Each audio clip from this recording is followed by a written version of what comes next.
Assalamualaikum warahmatullahi wabarakatuh. Berjumpa lagi dengan saya Nazia. Kali ini saya akan membawakan sebuah kisah yang berjudul Kisah Siti Masito. Semoga kita selalu di dalam lindungannya. Jangan lupa untuk klik like, komen, subscribe, dan bunyikan loncengnya agar kalian tak ketinggalan kisah menarik lainnya. Tanpa berlama-lama lagi, langsung saja kita ke kisahnya. Siti Masito merupakan salah satu contoh figur teladan dalam Islam, terutamanya bagi kaum perempuan, supaya untuk meningkatkan kualitas dirinya, agar menjadi insan yang sejati. Beliau merupakan mantan istri Nabi Khidir alaihissalam. Siti Masito merupakan sosok yang juga menjadi fenomena yang diperlihatkan pada Nabi Muhammad SAW. Dalam perjalanan pada peristiwa Isra Mi'raj, Rasulullah mencium bau wangian. Lantas beliau bertanya kepada malaikat Jibril, "Wahai Jibril, bau apakah ini?" Kemudian malaikat Jibril pun menjawab, "Ini adalah bau Masito dan bau anak-anaknya." Pada zaman dahulu, ada seorang raja yang menjodohkan anaknya dengan Masito, dengan harapan hasil perjodohan bisa mendapatkan anak yang kelak sebagai pewaris tahta kerajaan. Sang anak raja pun siap menikahi Masito. Namun, sang anak raja enggan menggauli sang istri. Dan pada suatu ketika, anak raja tersebut berkata kepada si istri, "Sebenarnya, aku tidak membutuhkan seorang wanita di sampingku. Karena itu aku akan memberikanmu dua pilihan. Apakah kamu mau aku ceraikan? Atau kamu mau tetap tinggal bersamaku dan beribadah kepada Allah? Namun kamu harus menjaga rahasia ini." Siti Masito pun ternyata memilih pilihan yang kedua. Maka mereka pun tinggal bersama. Setelah setahun mereka berumah tangga, sang raja memanggil istri dan anaknya. Kemudian dia bertanya, "Sesungguhnya kamu ini wanita yang masih muda. Anakku juga masih muda. Namun kenapa kalian tidak juga memiliki anak?" Lalu Masito pun menjawab, "Anak adalah anugerah dari Allah. Apabila Allah berkehendak, maka kami akan memiliki anak. Namun jika tidak, sampai kapanpun kami tidak akan memilikinya." Mendengar jawaban tersebut, raja langsung memanggil anaknya untuk segera menceraikan Masito. Dan anak raja pun segera menceraikannya. Lalu sang raja pun mencarikan jodoh lagi untuk anaknya yang kedua kali. Kemudian Masito hidup sendiri di pinggiran kota dan masih menyembah Allah seperti yang diajarkan mantan suaminya itu. Pada suatu hari, ia bertemu dengan seorang laki-laki dan ia mendengar laki-laki tersebut menyebut bismillah. Lantas Masito bertanya kepadanya, "Dari mana kamu mendapatkan nama Allah itu?" Laki-laki tersebut menjawab, "Sesungguhnya, saya ini adalah sahabat mantan suamimu." Maka mereka pun memutuskan untuk menikah, dan setelah itu mendapatkan beberapa anak dari hasil pernikahan mereka. Setelah beberapa lama, Masito berakhir menjadi tukang sisirnya anak Fir'aun. Begitu juga dengan suaminya, dia sebagai pekerja di istana Fir'aun. Di dalam kitab Qasasul Anbiya karya Imam Ibnu Katsir, dikatakan bahwa anak raja yang menikah dengan Masito adalah Nabi Khidir. Ya, Nabi Khidir yang menjadi gurunya Nabiullah Musa alaihissalam. Itu yang namanya diabadikan oleh Allah Subhanahu wa Ta'ala di dalam surat Bani Israel. Masito bisa tangguh keimanannya karena beliau mantan istri Nabi Khidir alaihissalam.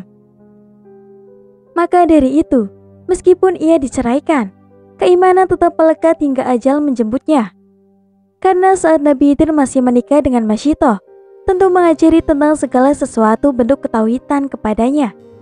Ketika Masito menjadi pembantu rumah tangga istana Fir'aun, terjadi sebuah peristiwa yang menjadi bukti kuatnya iman Siti Masito.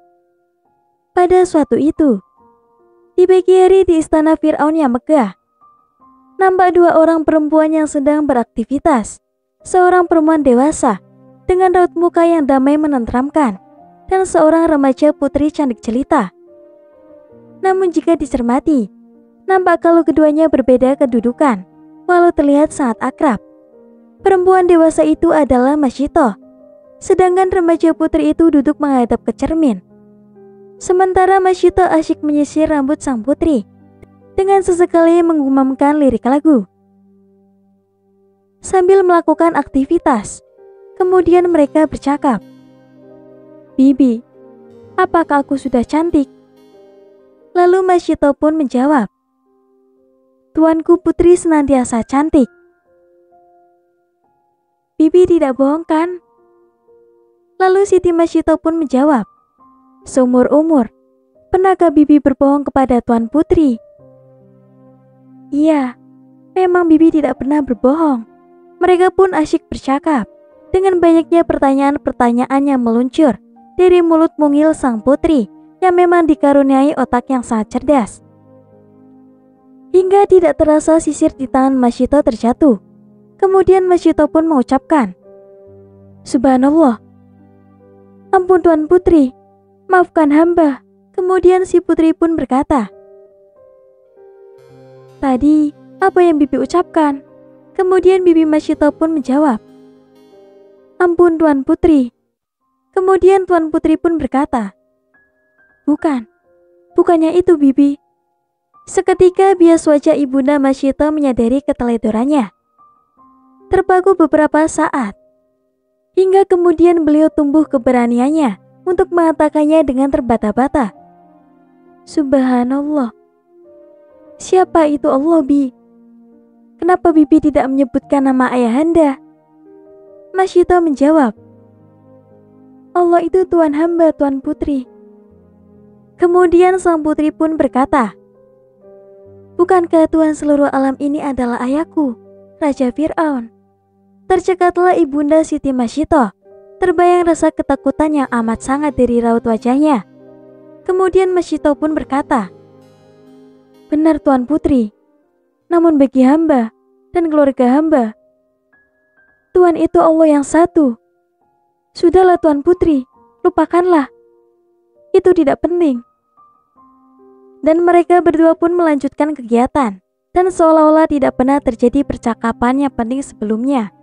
Di balai ruang istana Fir'aun, nampak berkumpul sang raja dengan penggawa-penggawa kerajaan Mesir lengkap dengan pendetanya. Mereka asyik bercakap-cakap. Raja Fir'aun berkata, "Pendeta, bagaimana dengan pembangunan piramida di lembah makam raja?" Kemudian pendeta menjawab, "Semua berjalan lancar berkat restu Tuhan hamba." Raja Fir'aun berkata, "Bagaimana dengan keperluan untuk pembangunan itu?" Kemudian pendeta mengatakan, "Tidak usah khawatir Tuhan hamba. Negeri-negeri jajahan sudah mengirimkan bahan-bahan yang kita perlukan." "Bagaimana dengan pekerjaannya?" Fir'aun berkata. Kemudian pendeta pun menjawab, "Budak-budak Bani Israel sejauh ini masih bisa dikendalikan Tuhan hamba." Kemudian masuklah Tuan Putri dengan senyum tersungging di bibir mendekati sang raja, duduk di samping sang raja dengan sikap manja seorang Tuan Putri. Dengan logat manja, Tuan Putri itu pun berkata, "Tuhan hamba, putriku dan jelita purnama, kerajaanku yang tiada tara. Apa yang kamu inginkan hari ini, hingga mau ikut duduk di sini?" Saud Raja Fir'aun, "Tuhan hamba, ada berapakah Tuhan yang ada di muka bumi ini?" Terkesiap Raja Fir'aun demi mendengar perkataan anaknya. "Putriku, hanya ada satu yang patut disembah di muka bumi ini, yakni diriku. Celakalah orang yang tidak menuhankan aku dengan kekuasaanku. Aku bisa membuat orang tetap hidup atau memberinya kematian, bahkan kesengsaraan sepanjang hidupnya." Kemudian putrinya itu pun berkata, "Tuhan hamba, kemarin Bibi Masyito menyerukan asma Tuhan selain asma Tuhanku." Sontak Raja Fir'aun berdiri dengan rasa amarah yang teramat. Kemudian Raja Fir'aun pun berkata, "Apa? Tuhan mana yang disembah oleh Masyito?" Putrinya itu pun menjawab, "Bibi Masyito menyebut asma Allah, bukan asma Tuhanku." "Siapa itu Allah?" Raja Fir'aun pun berkata, "Putriku, hanya ada satu Tuhan, dan itu adalah aku." Semua yang hadir terdiam, seketika membisu hening. Kemudian Raja Fir'aun pun berkata, "Punggawa, tangkap dan masukkan Masyito, budak Bani Israel itu ke dalam penjara." Semua penggawa berdiri, dan mereka serempak menjawab, "Baik Tuan hamba." Raja Fir'aun berkata, "Pendeta, persiapkan pengadilan untuk Masyito secepatnya." Sang pendeta pun menjawab, "Tuli Tuan hamba."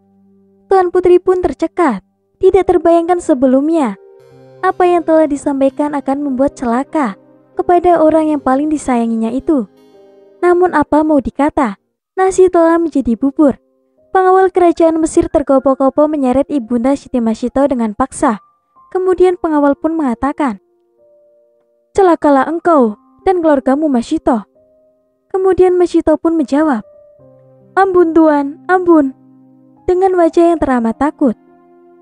Di sebuah rumah yang amat sederhana, jauh di pinggiran kota, nampak seorang ayah sedang bercanda dengan keempat anak-anaknya. Mereka nampak bahagia dengan kesederhanaannya itu. Dua orang anak perempuan, seorang anak laki-laki, dan satu lagi anak yang masih belita sedang digendong oleh ayahnya itu. Hingga terdengar suara pintu dibuka dengan paksa. Kemudian mereka berlima nampak terkejut. Spontan mereka berkumpul. Anak-anak memegang lengan ayahnya dengan perasaan yang sangat takut. Masuklah para pengawal kerajaan Mesir dengan kasar. Mereka membawa keluarga Masyito. "Kalian semua harus ikut kami." Anak-anak Masyito pun menjerit, "Ayahku, ayahku," tanpa memberi kesempatan pada mereka untuk bertanya. Dengan paksa mereka semua dibawa oleh para pengawal kerajaan. Dalam balai ruang pengadilan kerajaan Mesir, nampak Raja Fir'aun lengkap dengan para punggawa, pendeta, dan pengawal kerajaan di depan mereka, duduk bersimpu tertunduk dengan tangan terikat ke belakang. Ibunda Siti Masyito didampingi dua orang pengawal kerajaan, di sebelah kanan dan di sebelah kirinya. Nampak di sebelah kanan keluarga Masyito dengan muka tertunduk lesu, lelah, dan takut dikawal oleh beberapa pengawal kerajaan. Raja Fir'aun berkata dengan suara lantang, "Masyito, katakan Fir'aun Tuhanku." Dia mengatakan hal tersebut sebanyak 3 kali. Masyito pun tetap tak bergeming, hingga Raja Fir'aun pun mengulanginya ketiga kalinya. Kemudian Masyito pun berkata, "Allahu Ahad." Semakin marahlah Raja Fir'aun dengan mendengar jawaban Masyito. Para penggawa pendeta dan pengawal bergumaah mencemooh, "Masyito, lancang kamu berani menyembah Tuhan selain aku? Bukankah aku sudah memberimu kehidupan? Katakan Masyito, Fir'aun Tuanku yang maha perkasa." Namun apa yang terucap dari mulut Masyito adalah, "Allahu Ahad, Allah Maha Esa." Demi melihat keteguhan hati Masyito, Raja Fir'aun mencoba menggunakan cara lain untuk membujuk Masyito. "Masyito, kalau kamu mau mengatakan Fir'aun Tuhanku, aku berikan harta yang tidak terhingga untuk kemuliaan keluargamu."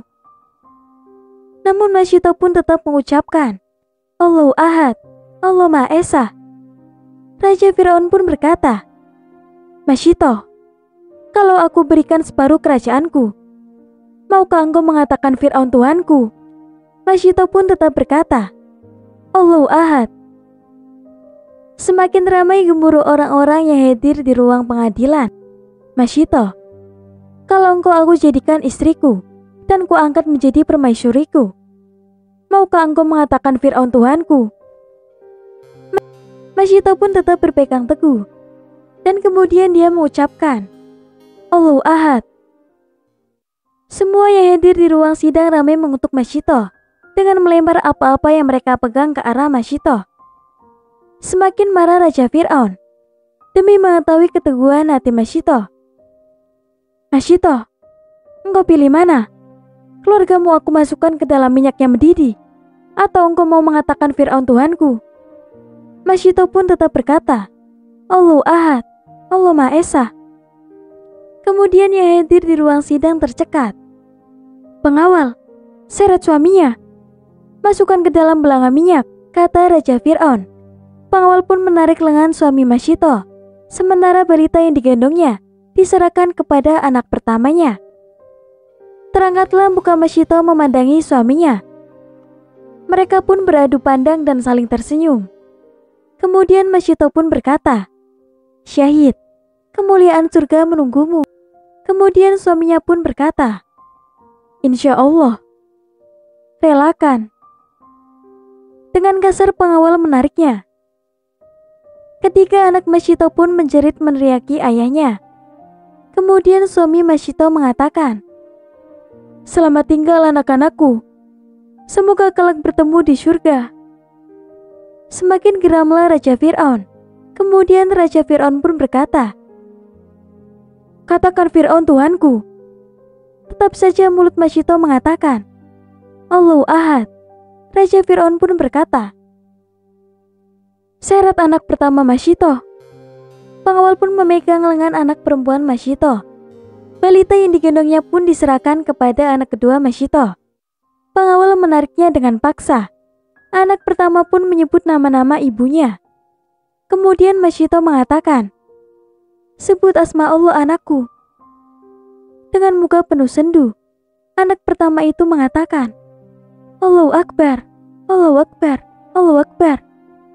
Raja Fir'aun pun berkata, "Bagaimana Masyito? Sebut Fir'aun Tuhanku." Masyito pun tetap berkata, "Allahu Ahad."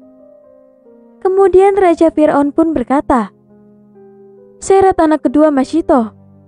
Pengawal pun memegang lengan anak laki-laki Masyito. Balita yang digendongnya pun diserahkan kepada anaknya yang ketiga. Pengawal menariknya dengan paksa, dan anak kedua pun dimasukkan ke dalam belanga minyak.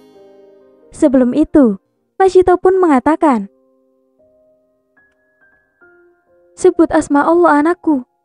Lalu anak kedua itu pun menyebutkan, "Allahu Akbar, Allahu Akbar." Kemudian Raja Fir'aun pun berkata, "Bagaimana Masyito? Sebut Fir'aun Tuhanku." Masyito pun tetap menjawab, "Allahu Ahad, Allah Maha Esa." Seret anak ketiga Masyito. Pengawal pun memegang lengan anak perempuan Masyito. Balita itu pun yang digendongnya diserahkan kepada ibunda Masyito. Setelah terlebih dahulu pengawal melepaskan ikatannya, pengawal menariknya dengan paksa. Anak ketiga pun mengatakan, "Ibuku, ibuku." Masyito pun menjawab, "Sebut asma Allah anakku."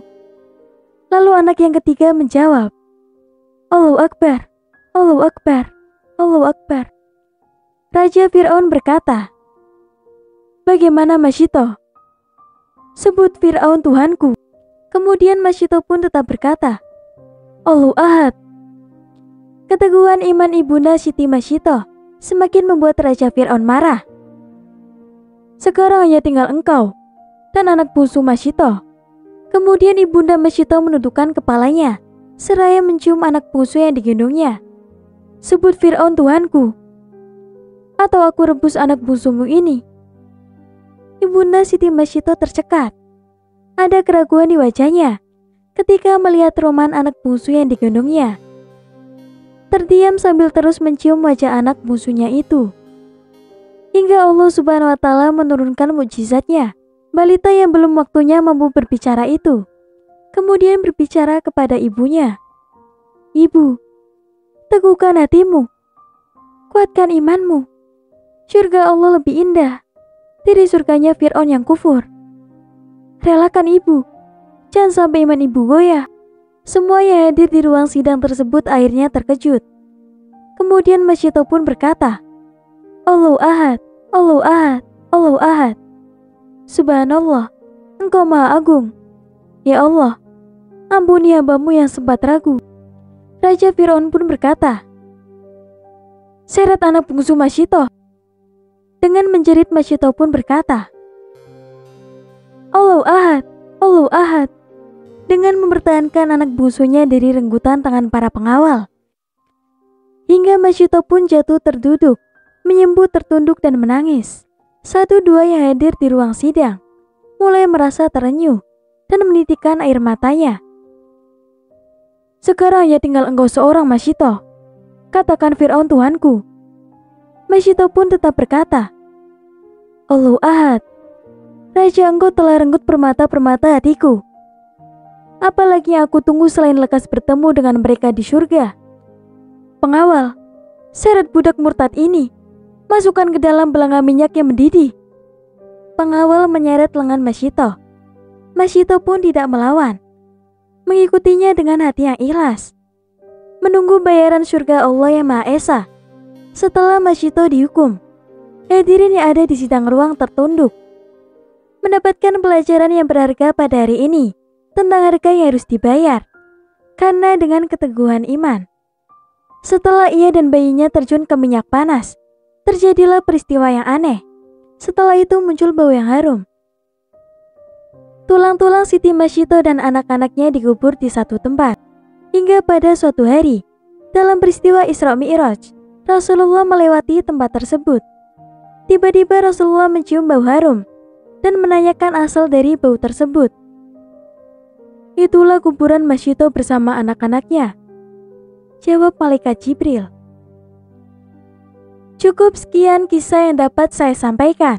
Semoga bermanfaat dan memberi pelajaran bagi kita semua.